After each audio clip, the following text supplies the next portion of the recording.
Jubilito TV Official. So yun.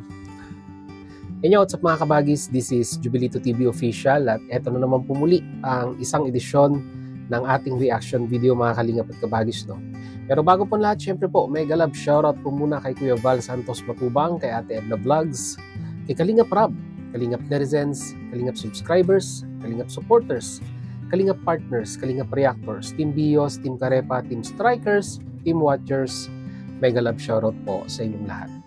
So ito na nga mga kalingap at kabagis, no? For today's reaction video, gawan lang po natin ng reaction at pagbibigay ng opinion regarding po dito sa naging latest na live streaming, no, ni Mr. Bentiboy, na kung saan mga kalingap at kabagis ay parang naglabas siya ng kanyang saloobin regarding nga po dito sa pagpanaw po ni Lolo Fermin, mga kalingap at kabagis, no? So, sa mga hindi pa po nakakaalam, nakakalungkot pong balita dahil itong mga nakaraang araw, if I was not mistaken, last 2 days ago upon recording these reaction videos, ay si Lolo Fermin po ay pumanaw na po. No? Nilisan niya na po ang mundong ibabaw at kasama na po ng ating poong may kapal. At dahil nga po dito, ay mayroong nagbalita kay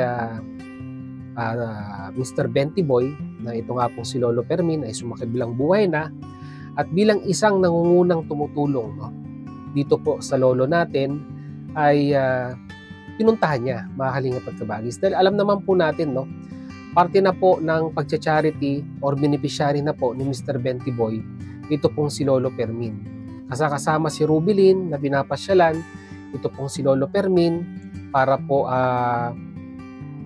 bigyan ng pagkain, ayusin yung bahay, linisin, at tugunan yung mga basic na pangangailangan ni Lolo Fermin, and at the same time po ay kumustain ang kanyang kalagayan. At dito nga po, nung nabalitaan niya nga po na itong si Lolo Fermin ay wala na, ay syempre po, pumunta si Mr. Bentiboy para alamin yung buong detalye kung ano po talaga yung nangyari. At meron po siyang mga live doon, no, mga kalingap at kabagis, no? Yung sa pagpunta, yung sa unang lamay, at ito nga po sa bago, sa latest, mga kalingap at kabagis na live ni Mr. Bentiboy, ay dito na po siya naglabas ng kanyang saloobin regarding po sa mga kamag-anakan. No?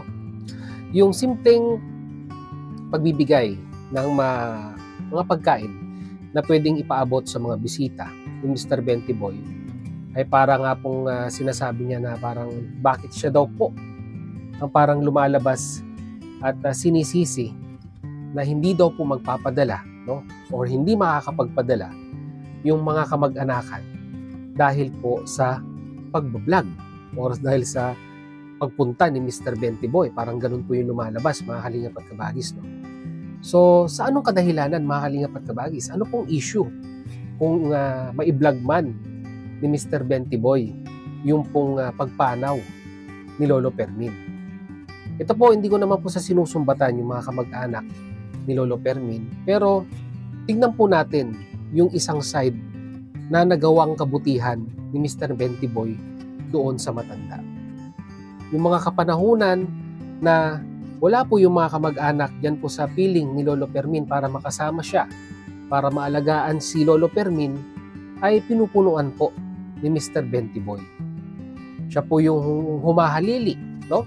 Siya po yung tumutulong dun sa matanda, naghahatid ng pagkain, naghahatid ng ulam, nililinis yung bahay, at minsan pa nga po nilalaban yung mga damit kasama si Rubilin. Di ba? Mga kalingap at kabagis, no? So, doon pa lang, panalong-panalo na sila doon sa pagsuportang ibinigay ni Mr. Bentiboy. Paano man lang, ano po bang issue doon yung i-vlog ni Mr. Bentiboy, yung mga huling sandali o sa lamay man lang ni Lolo Fermin? Para sa akin po, ano pong issue doon? Tanong lang naman po, mga kalingap at kabagis. Kasi po, naging parte na po ng channel ni Mr. Bentiboy si Lolo Fermin. So, ibig sabihin, may mga viewers na po si Lolo Fermin na nag-aabang at gustong makakuha ng update sa kanya. Kaya nakakalungkot, parang minasama, no, ng mga kamag-anak yung pong naging gesture ni Mr. Bentiboy sa pagbablog at kahit sino naman po, no, mahalingap at kabagi. Sabi nga po ni Mr. Bendiboy, ipinakita niya po, no, yung kanyang mga pagko-content doon po sa pagpanaw hanggang sa pag-live streaming sa unang lamay, wala naman pong kita, diba? Or walang gaanong kita. At ngayon nga po, namumroblema itong si Mr. Bendiboy dahil po ang plano pong pagpapalibing ay sa Lunes na po, pero parang mauudlot pa nga daw po dahil may mga balanse pa nga po, no? May mga balanse pa po na kailangang bayaran. If I was not mistaken, parang 10,000 doon po sa Kabaong and 12,000 po, no, para po doon sa sementeryo, no, mga kalingap at kabagis.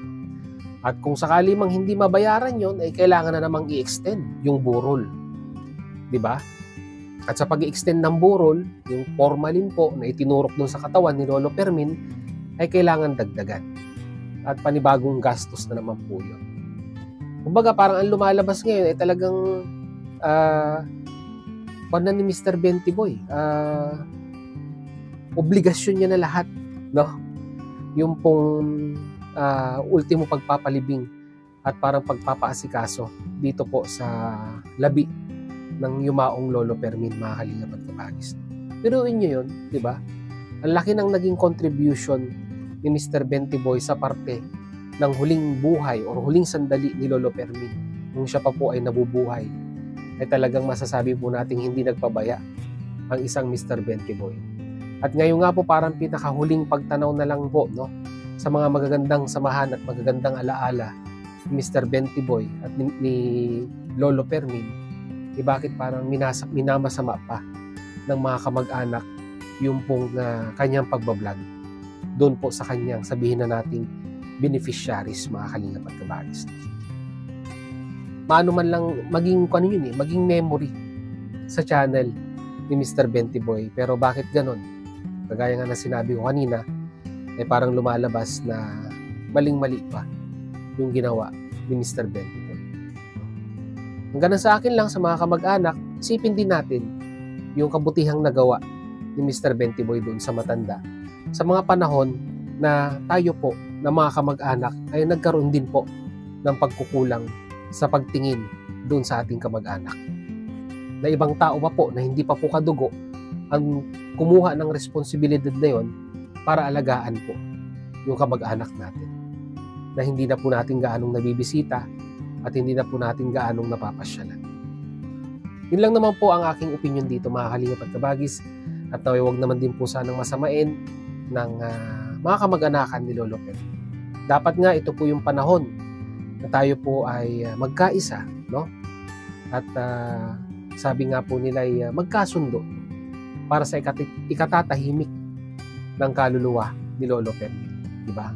Mas maganda naman po tingnan na kahit na sa kabilang buhay na po si Lolo Fermin, nakikita niya na may unity po yung mga magkakamag-anak, and at the same time ay ina-appreciate nila yung magandang tulong na naibigay ni Mr. Bendiboy. Dahil kung si Lolo Fermin siguro ang tatanungin, ay talagang yung lubos-lubos na pasasalamat ni Lolo Fermin ay talagang ibibigay niya pa rin sa isang Mr. Bendiboy. So yun, mga kalingap at kabagis, mag-comment po kayo sa ating comment section kung ano naman po ang inyong masasabi, opinion, reaksyon dito po sa naging saloobin ni Mr. Bendiboy sa kanyang previous live streaming na di umano'y parang siya pa po yung lumalabas na mali sa kanyang pagbablog, na di umano'y hindi nga daw po makakapagpadala ng mga kamag-anakan regarding po dito sa financial na problema sa pagpapalibing dito po kay Lolo Fermin. No? Mga kalingap at kabagis. Pero sa tingin ko po parang mariresolba na yan dahil pupuntahan naman ng Team Kalingap, nila Kalingap Rab, ang burol ni Lolo Fermin at titingnan kung ano pa po yung mga pwedeng itulong financially dito po sa huling sandali ni Lolo Fermin dito po, no, sa mundong ibabaw, yung kanyang katawang lupa bago po ihatid sa huling hantungan. So yun, mga kalingap at kabagis, no, para po sa full video panoorin nyo na lamang po, no, sa live streaming or doon sa naging live streaming ni Mr. Bendiboy. At Mr. Bendiboy, kung mapanood mo to, pwede mong ipin sa comment section or pwede mong ilagay sa comment section yung GCash number mo sa mga viewers natin na gusto magpahatid ng kanilang sabihin na nating huling pagtulong kay Lolo Fermin. Mr. Bentiboy, ipipin ko kung sakaling mag-comment ka sa comment section yung GCash number mo para naman sa mga viewers ng Kalingap natin na gustong magpaabot ng tulong kay Lolo Permin. So hanggang dito lang mga Kalingap at Kabagis. Once again, this is Jubilito TV Official, no? Proud member po ng Team Koos at ng Team Bios. As I always say mga Kalingap and Kabagis, peace, God first. God bless po. Bye! Salamat sa lahat ng sakripisyo nyo, Kuya Bas Santos Matubang, Ate Edna, Kalingap Rap Matubang.